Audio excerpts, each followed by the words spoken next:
நான் புறப்பட்டு என் தந்தையிடம் போய், அப்பா, கடவுளுக்கும் உமக்கும் எதிராக நான் பாவம் செய்தேன். லூக்கா 15 வசனம். இந்த லியோனார்டோ டாவின்சி அவர் குறித்து நம்ம அறிந்திருக்கிறோம் இல்லையா? அவர் கடைசியாய் இந்த ஆண்டவர் இயேசு அந்த இறுதி உணவு அந்த காட்சியை அழகாய் தத்ரூபமாய் தன்னுடைய படத்துல வரைந்திருக்கிறார். எல்லா வீட்லயும் இந்த லாஸ்ட் சப்பருடைய அது ஓவியம் அழகா மாட்டி வச்சிருப்பாங்க. அவரு என்ன பண்ணாருன்னா நிறைய இந்த மாதிரி படங்களை நிறைய வரைந்திருக்கிறார். ஒரு முறை இந்த இயேசுவினுடைய சீடர்கள், இயேசுவும் இயேசுடைய சீடருடைய முகங்கள்லாம் ஞாபகத்தில் இருக்கிறதா மறைஞ்சு போகிற காலம் வந்துருச்சு. ஏன்னா 1ஆம் நூற்றாண்டு பிறகுலாம் யாரும் அது வாய்மொழியா தான் இருந்தே தவிர அது ஒவ்வொன்றாய் மாற்றம் பெற்று கொண்டே இருந்துச்சு. அப்ப மாறி வருதே அப்படின்னு சொல்லிட்டு என்ன பண்ணா, நினைவில் இருக்கும்போது அதை நம்ம அழகாய் வரைந்து விடலாம் அப்படின்னு இந்த ஓவியர் என்ன பண்றாருன்னா அதை வரையறதுக்கான முயற்சி செய்யறார். அப்போ அவர் என்ன ரோம் பகுதியிலாம் போறார். போயிட்டு நல்ல இயேசுவுக்கு மாதிரியா இருக்கிற ஒரு மனிதனை கண்டுபிடிக்கணும்னு சொல்லி கண்டுபிடிக்கிறார். கடைசியா அந்த ரோம் நகரத்து தேவாலயத்துடைய பேராலயத்துடைய அந்த கொயர் மாஸ்டரா இருந்த ரொம்ப அழகா பாடல்லாம் பாடக்கூடிய ஒரு அழகாய் தத்துரூபமாய் சாந்தரூபமா இருக்கிற ஒரு மனிதனை பார்க்கிறார். பீட்ரோ பாண்டிநெல்லி அவர் பேர். அவரை பார்த்து கேட்கிறார், நான் மாதிரி ஜீசஸ் படம் வரைய போறேன், இயேசுவுக்கு நீங்க மாடலா உட்காடுறீங்களான்னு. அவர் ரொம்ப சந்தோஷமா, சரி நான் இப்போ என் முகம் இயேசுவின் முகம் போல இருக்கா அப்படின்னு சொல்லிட்டு ரொம்ப அழகாய் உட்கார்றார். அவரை அழகாய் வரைந்துறார்.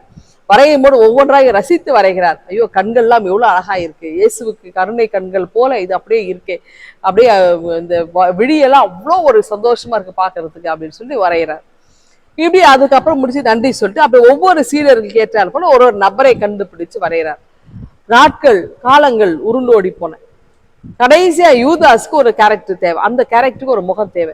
தேடி தேடி பார்க்கிறாரு கிடையில. ஏன்னா யூதாஸ் நம்ம பல நேரம் நம்ம நெகட்டிவா பார்த்ததுனால, ஒரு வில்லன் கேரக்டரை பார்த்ததுனால, அப்ப அவருக்கு ஏற்றார் போல முகம் இருக்கணும் இல்லைங்களா? அப்ப அந்த முகத்தை என்ன பண்ணணும்னா அதுக்கேற்ற மாதிரி வரையணும்னு சொல்லி அவர் என்ன பண்ணாரு, தேடுறாரு. தேடி கண்டுபிடிச்சு கடைசியா ஒரு சிறைச்சாலையில போய் பாக்குறாரு. கண்டுபிடிச்சோடனே, ஆனா இவன் தான் கரெக்டா இருக்கிறான் அப்படின்னு சொல்லிட்டு அவனுக்கிட்ட போயிட்டு, இந்த மாதிரி இயேசுவினுடைய சீடர்ல ஒருத்தர் இருந்தாரு யூதாஸ், அவருக்கு நீங்க மாடலா இருக்கிறீங்களா, நான் வரையணும் அப்படின்னு. அவனும் சரி மன மகிழ்ச்சியா உட்கார்ந்து மாடலிங் கொடுத்தான். அவரு வரைந்தார்.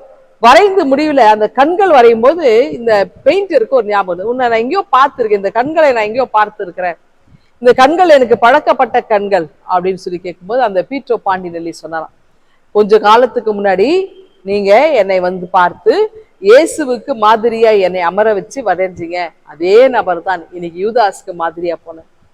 அவருக்கு ஒண்ணுமே தூக்கி வாரி போட்டுச்சு. அவ்வளோ சாந்த ரூபமாய் தத்துரூபமாய் ரொம்ப அழகா அமைதியா இருந்த நீங்க, ரொம்ப நல்லவனா இருந்த நீங்க, எப்படி உங்க வாழ்க்கையில இப்படி மாறிட்டு யூதாஸுக்கு மாடலா போயிட்டீங்களே? ஆமா, சூழ்நிலை என்ன மாத்திருச்சு. அப்ப பாருங்க, இயேசுவுக்கு மாதிரியா இருந்தவன் இப்பொழுது யூதாஸுக்கு மாதிரியா போனான். ஏன்னா சூழ்நிலை சரியில்லை. அப்படி என்றால் இந்த லெந்து காலத்துல நம்ம இருக்கோம். இந்த மாதத்துடைய முதல் நாளில நம்ம கூடி வந்திருக்கிறோம். அப்போ இயேசுவுக்கு மாடலாக, இயேசுவுக்கு நாம் இயேசுவே நம்ம தரித்தவர்களாய், இயேசுவை இந்த உலகத்தை பிரதிபலிக்கிறவர்களாய் நம்ம திகழணுங்க.